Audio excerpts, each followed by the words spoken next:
कलकत्ता के काली माई संबलपुर समलाई, संबलपुर समलाई संबलपुर समलाई।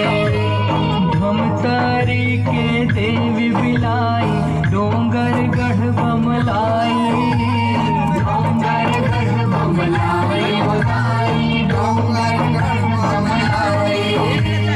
हैरागढ़ के दंते श्री माता आवत जावत ले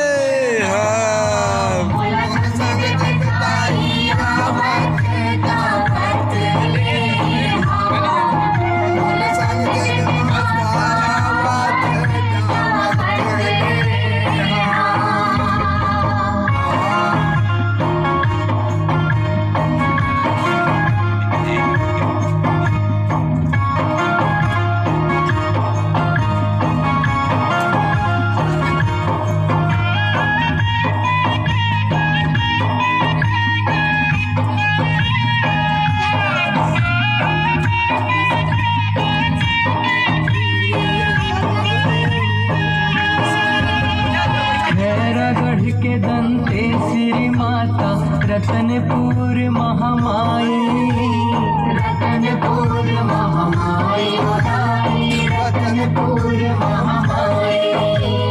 गढ़नरवर के सिंह देवता पर्वत गिरजा माई, पर्वत गिरजा माई पर्वत गिरजा माई। कालीपुर के भैरव बाबा दुर्ग चंडी माई, दुर्ग चंडी माई दुर्ग चंडी माई। धम घाटे अटल कुमारी आवत जावत ले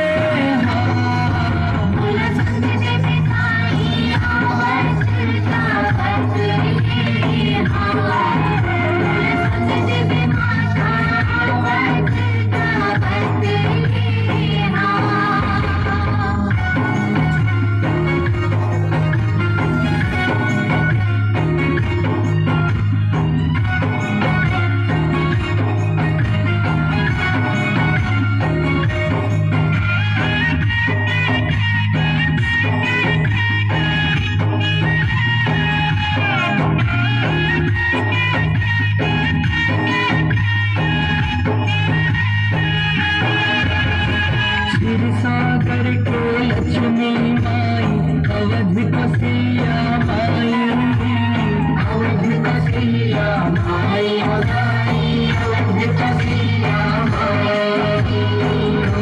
देश कामाख्या देवी मोहब्बत सुनवा माई, मोहब्बत सुनवा माई मोहब्बत सुनवा माई।